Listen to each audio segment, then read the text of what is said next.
On se retrouve encore une fois de plus aujourd'hui. Nous allons vous présenter les excuses parce que le déplacement a fait que nous ne soyons pas à mesure de vous produire les émissions. Et parce que nous sommes de retour, on est au pays aujourd'hui. Et avec raison, que nous puissions alors renouer nos relations. Une fois de plus, entrer en contact avec nos différents téléspectateurs, notre monde le plus voulu, en échange sur des questions d'actualité, actualité en République démocratique du Congo, actualité dans notre pays, le pays que nous aimons bien, le pays que nous voulons bien, un bon avenir. Et voilà, on est ensemble. C'est l'occasion de féliciter ici l'héros dans l'ombre, celui que vous n'avez jamais vu, qui s'appelle Nisha. C'est mon collaborateur, c'est avec lui que nous sommes de temps en temps. Et voilà, les images, si vous parvenez à voir, n'est-ce pas, et les sons, et l'image, en termes de vidéo, c'est grâce à cette personne-là qui se nomme Nisha. Nous allons échanger de quoi aujourd'hui? On va parler de quoi aujourd'hui? Nous allons échanger autour de quoi en toute réalité? Les élections et enjeux sécuritaires. Vous savez que bientôt, nous irons aux élections. Le doute avait hanté les esprits depuis tous ces temps.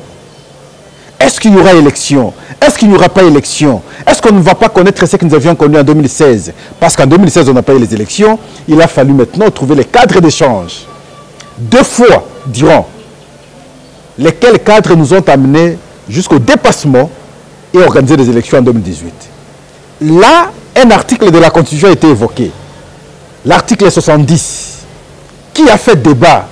Le chef de l'État reste en fonction jusqu'à l'installation du nouveau président élu. Moi, Pascal Ouondje, je m'étais opposé à son temps contre toute interprétation de cette manière-là. Hélas, les plus forts se sont imposés et on a accepté une telle interprétation. Le chef qui était en fonction est resté jusqu'à l'organisation des élections 2 ans après.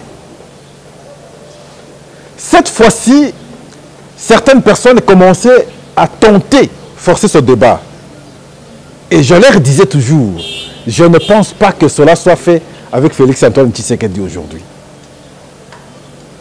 Qui, quand vous analysez ses agirs, ses actes,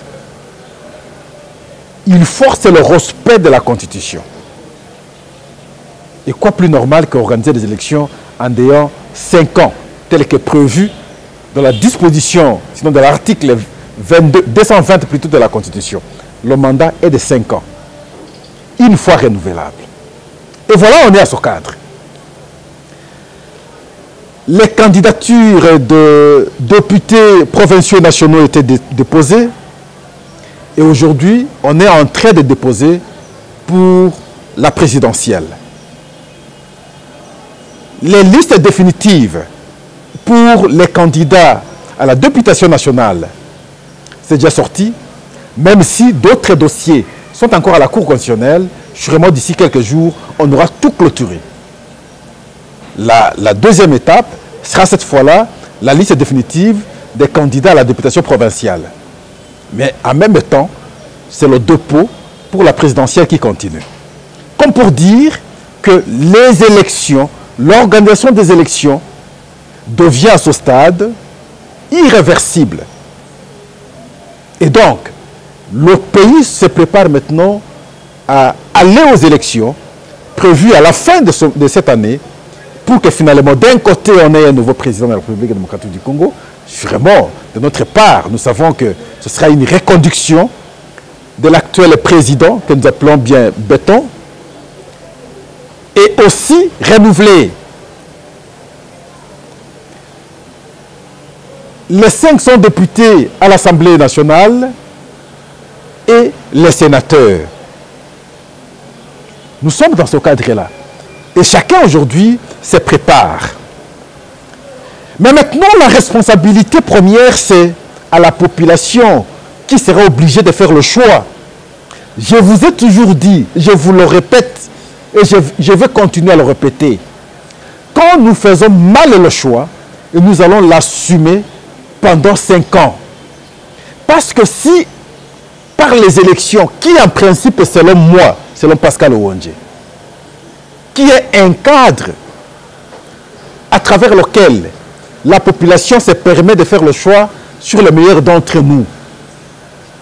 Si on ne choisit pas les meilleurs d'entre nous, on va choisir les médiocres d'entre nous. Si les meilleurs vont à l'Assemblée nationale, le travail des meilleurs, nous comprenons, va produire de bons fruits. Et nous allons nous retrouver. Si on envoie les médiocres, le travail des médiocres, on comprend, c'est la médiocrité, et les conséquences, nous allons les assumer. À l'Assemblée nationale, on n'envoie pas n'importe qui.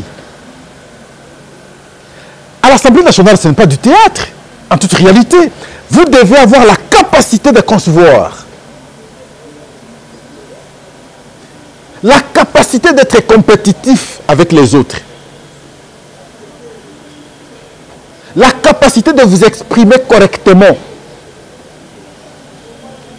Notre langue que nous avons acceptée comme langue d'administration, langue d'enseignement, c'est le français. Vous devez bien maîtriser cette langue-là pour une bonne expression. Vous n'allez pas vous dire intellectuel, vous comprenez les choses et ne pas être à mesure de vous exprimer en français alors que ce soit en maternelle, que ce soit en primaire, que ce soit en secondaire, que ce soit à l'université, nous apprenons en français. Et donc à l'Assemblée nationale, pour que votre discours, votre conception soit comprise, soit considérée, vous devez maîtriser cette langue. Oui, c'est vrai, les langues nationales sont parlées aussi, mais réfléchir intelligemment, en toute réalité, c'est en français, et c'est de cette manière qu'on peut bien concevoir, on peut bien exprimer ses idées. Même si on dit le travail c'est en commission, même en commission, c'est le choc des idées. L'autre parle français, vous ne savez pas le rencontrer parce que vous avez des difficultés dans l'expression. Mais vous allez faire quel travail pour votre base? La première des choses, la maîtrise de la langue qui vous permettra d'être à mesure de bien concevoir, d'être à mesure d'être compétitif et de manière à bien défendre finalement votre base. Quand vous ne savez pas vous exprimer, vous serez habillé par le complexe et vous ne ferez pas un bon travail à l'Assemblée nationale. Ça, c'est une évidence. Vous pouvez aussi avoir une expression facile, vous parlez bien. Si vous n'aviez pas bien étudié pour être à mesure de concevoir, vous ne ferez rien. La preuve, vous aviez vu, beaucoup ont été à l'Assemblée nationale. Voilà pourquoi je vous dis, qui choisir finalement pour l'Assemblée nationale? L'aspect moral doit être pris en compte. Le niveau intellectuel doit être pris en compte. L'aspect social, la capacité de s'intégrer dans sa société doit également être prise en compte. Et c'est autour de ces aspects qu'on peut faire le choix sur quelqu'un et faire le choix avec estimation qu'il sera à mesure de nous défendre. Le contraire, nous allons continuer à pleurer. Vous aurez gagné un tricot, vous aurez gagné 1000 francs, vous aurez gagné un chapeau, mais ça s'arrête là. Votre défense à cette instance, pour que vos besoins trouvent solution, ne sera pas conséquent, ne sera pas efficient. Pourquoi? Parce que simplement, vous aurez mal choisi la personne. La démocratie a laissé la liberté à tout le monde. Qui veut aller compétir, y va, pourvu qu'il respecte jusqu'à les critères élémentaires. Être de nationalité congolaise, on a simplifié les choses. Tout le monde peut compétir. Mais la sélection, c'est vous, la population. Si vous ne saurez pas aussi voir qui vous a toujours défendu, valablement, et cette fois-là, estimez qu'une fois l'Assemblée nationale, il va continuer de défendre. Si vous ne savez pas apprécier de tels aspects, vous ferez de mauvais choix. Si vous faites des choix sentimentaux, vous serez les premiers à les regretter. Les élections, étape importante dans une vie démocratique, parce que simplement, c'est l'occasion de faire le choix sur les meilleurs d'entre nous. Et les élections seront organisées. Nous avons dit à certains leaders hier qu'ils n'étaient pas en mesure de naviguer dans le temps. Un leader va 2, 3 ans, il voit ce qui va arriver. Il revient, il explique à sa base. Parfois, il peut rester incompris. Je l'ai fait, moi, Pascal.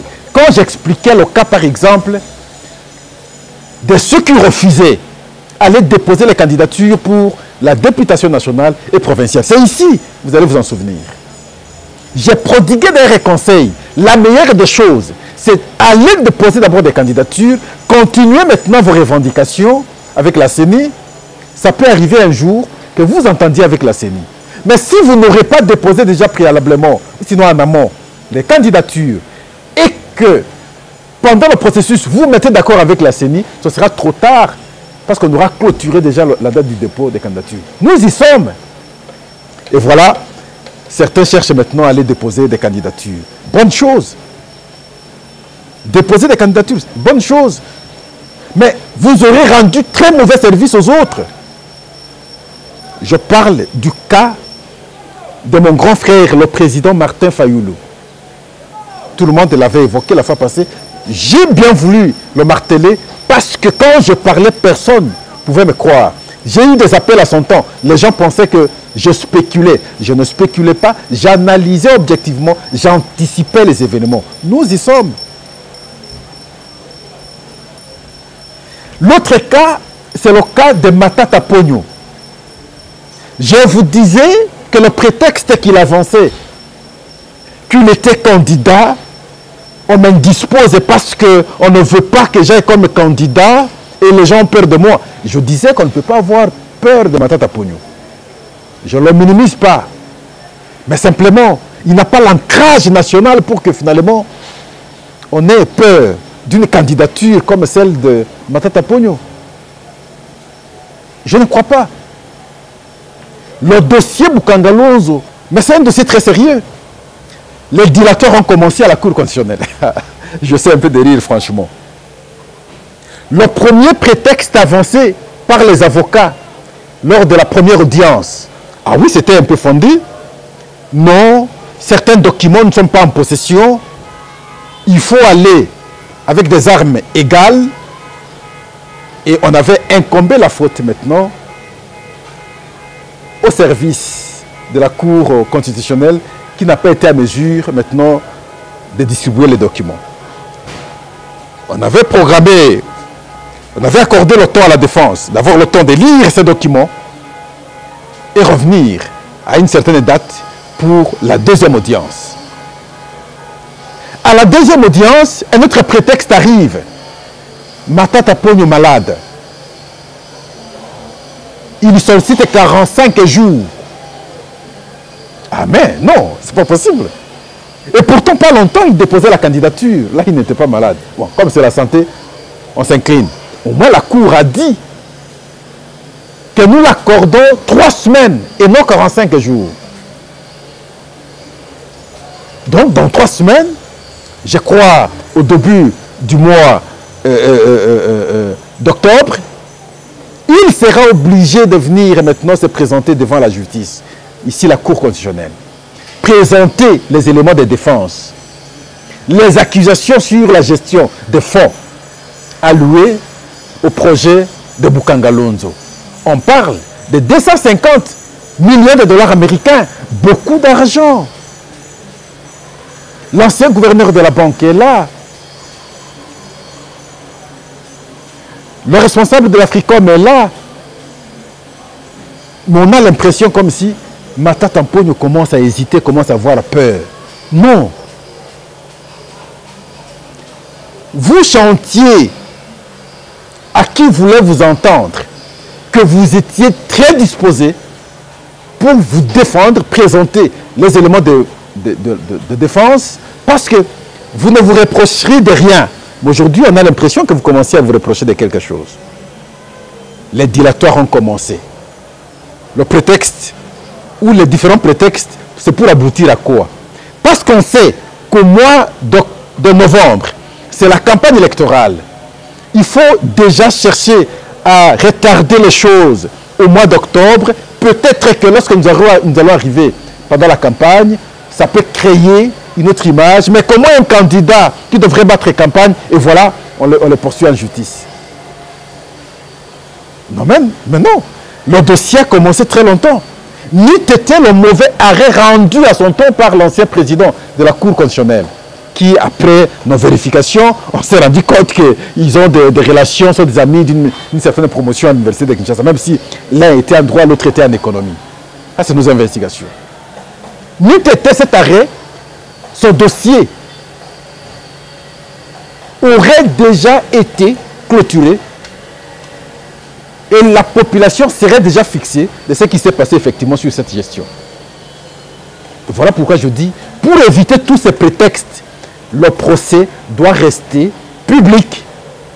Que chacun de nous se fasse son jugement à partir de sa maison, à partir ou à travers sa télévision, comprendre effectivement qu'est-ce qui s'est passé. Est-ce que c'est Matata qui a raison? Est-ce que c'est l'acharnement? Et c'est bon que cela soit public. L'autre candidat, c'est le docteur Mukwege. Je l'ai vu à travers les images avec le chef de l'État à New York, en train d'échanger. J'ai aimé. J'ai vu les deux Congolais en train d'échanger. Ils sont costauds les deux, j'ai aimé. Mais béton reste béton.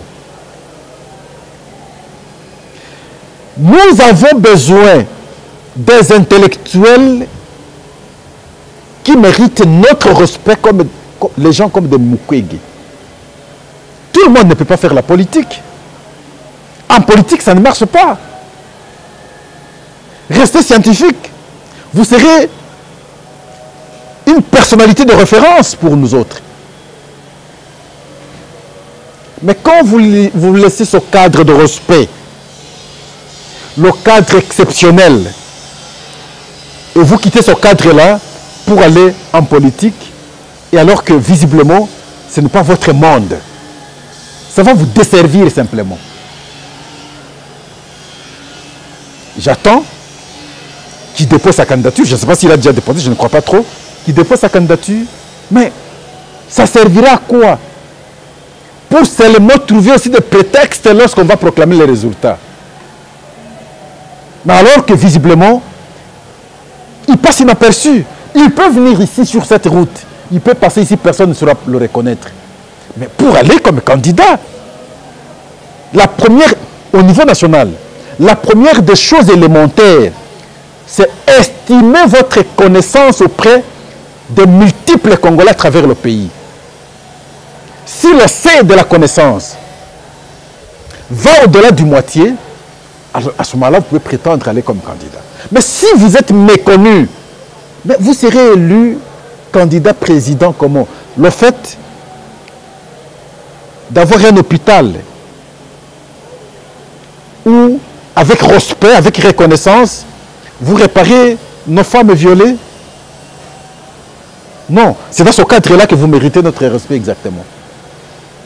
Mais aller ailleurs, c'est mal faire le choix. Je ne pense pas que ça va marcher, ça va ternir votre image. Je parie, et nous allons revenir avec vous après les élections de 2023. L'autre candidat, c'est Moïse Katumbi. J'ai vu aussi l'homme de la nationalité congolaise, l'homme de père et de mère, repartir à l'Assemblée nationale et échanger avec le président de l'Assemblée nationale. Il semblerait que la question est inscrite parmi les matières qui seront débattues lors de cette session. A-t-il raison, a-t-il tort? Je dis il a raison. J'ai suivi le débat de René Raymond ici, au Gabon.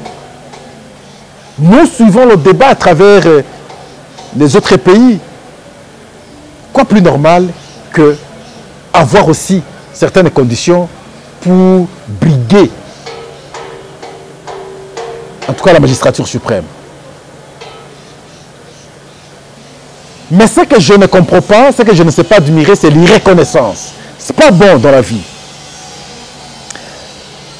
Vous quittez Joseph Kabila un an avant la fin de son mandat. Ça veut dire que vous avez travaillé avec lui depuis qu'il avait eu le pouvoir en 2001. Vous avez évolué avec lui jusqu'en 2015.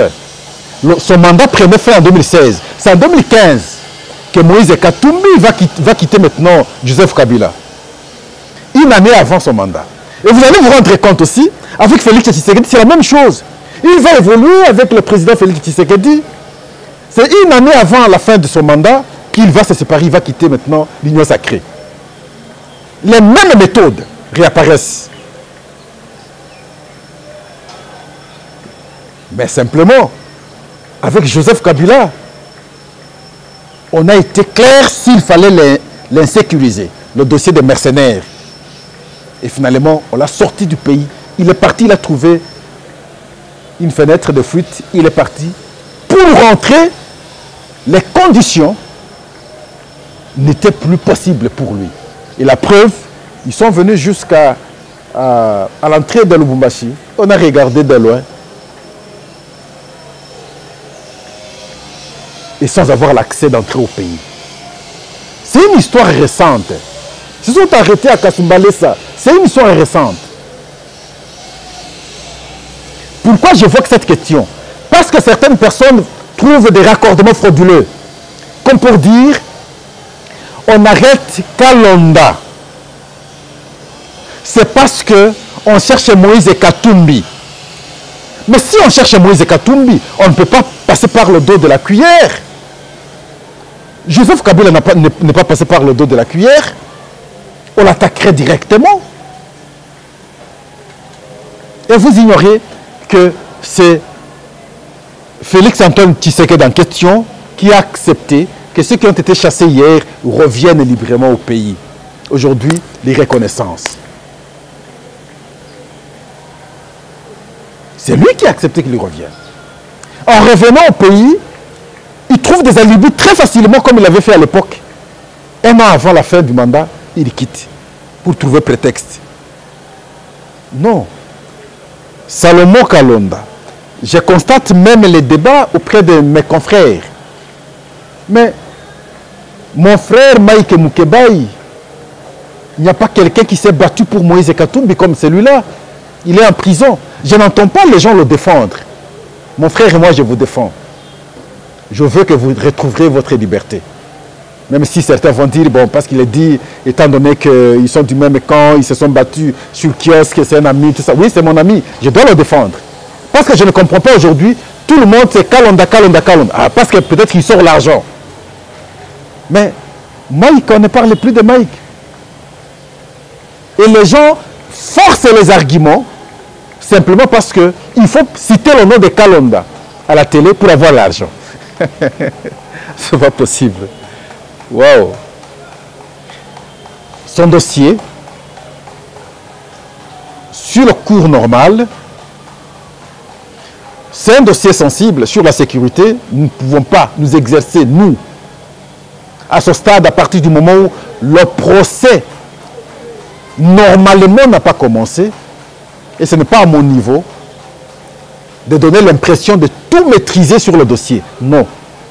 J'ai entendu d'autres personnes dire, bon voilà, il y a un agent de l'ANER qui a fait une dénonciation, comme pour dire qu'il a été instrumentalisé par l'ambassadeur itinérant du chef de l'État, qui lui aussi est du Grand Katanga, et voilà, c'était pour atteindre Moïse Katumbi, il a envoyé des informations à Kalonda, et c'est simplement pour piéger Kalonda. Mais vous tirez des conclusions vous-même. Vous tirez des conclusions vous-même. Mais ce n'est pas de cette manière. Si vous avez alors la fin de la situation, il ne se retrouverait pas là-bas. Sinon, on aura alors une condamnation. Sinon, une relaxation. Et donc, ce n'est pas fondé, ce n'est pas normal, cette manière de faire les choses. Nous expliquons tout ça pour parler des élections. Je vois l'autre qui se dit, je veux aussi aller comme candidat. Ah, oh, c'est pas possible. C'est mon grand frère Franck Diongo. Franck Diongo. Je ne sais pas si il veut faire quel jeu. Bon, demain, donner l'impression qu'il a démissionné pour Moïse Katumbi. Je crois que c'est comme ça qu'il veut faire. Mais le prévalu sera lequel? Vous allez faire entrer seulement l'argent à la CENI, 100 000 $, mais vous aurez apporté quoi comme prévalu en le faisant? Et si vous ne le faisiez pas, ça changerait quoi? Et là aussi, l'aspect ingratitude intervient. Les premiers actes posés par le président Félix-Antoine Tshisekedi lorsqu'il est président de la République, c'est sortir Franck Diongo de la prison. Une fois de la prison, les choses ont commencé. La première rencontre, je l'ai vu quand il est allé avec les anciens combattants, échanger avec le chef de l'État, je l'ai vu, souriant, content. Mais parce que simplement, son attente n'a pas eu une suite favorable, et voilà pourquoi on change de position. Mais ça, c'est manquer de la sagesse. Avec mon grand frère, Franck Diongo, à son temps, il va s'en souvenir. Lorsqu'il s'agissait d'aller participer aux élections de 2011, quand l'UDPS a levé l'option d'aller participer, et Tshisekedi Étienne comme candidat, et le grand frère est monté au créneau pour dénoncer cette position. Moi aussi, je suis monté au créneau pour dénoncer sa position. Nous allons nous rencontrer une fois devant CKTV, devant CCTV. Moi, je disais que ce n'est pas à lui, Franck, de vouloir que sa position soit celle de l'UDPS. Ignorant que depuis Sun City, l'UDPS connaissait toujours des déceptions auprès de ses collaborateurs, qui étaient d'autres partis politiques. Et là, c'était normal. Mais lorsque l'UDPS prenait sa décision d'aller aux élections en 2011, et mon grand frère Franck Diongo voulait qu'on ne le fasse pas, qu'on suive sa position. Non. Et voilà la même personne aujourd'hui tourne le dos. Et pourtant, on vous a facilité, ne fût-ce que par un acte de reconnaissance. J'ai suivi son propos dernièrement lorsqu'il sort de l'interpellation qu'on a faite dernièrement ici. Vous sentez la haine. Vous sentez le montage du discours. Pour plaire à qui? Je ne sais pas. Attention. Ce n'est qu'un conseil. Et voilà pourquoi j'ai bien voulu présenter ce tableau, comme pour dire que la détermination pour que ces élections organisent est bien observée. On ne peut plus douter sur l'organisation des élections. D'autant plus que d'un côté, la Commission électorale nationale indépendante nous rassure. De l'autre côté, il y a un engagement politique fait par le chef de l'État pour que la Constitution, dans sa disposition 220, soit respectée. Qu'on ait les élections à la fin de son mandat. Sans prolongation, sans prorogation, sans dépassement du temps. Le volet élection. Mais ce qui est plus prioritaire dans tout ça, c'est l'aspect sécuritaire en période électorale. Que le ministère de l'Intérieur s'engage normalement dans la formation de la police à travers le pays pour que la sécurité pendant l'organisation des élections soit conséquente. Que toute déviance d'un quelconque perdant soit recadrée dans le sens de ramener la paix. Nous voulons la paix.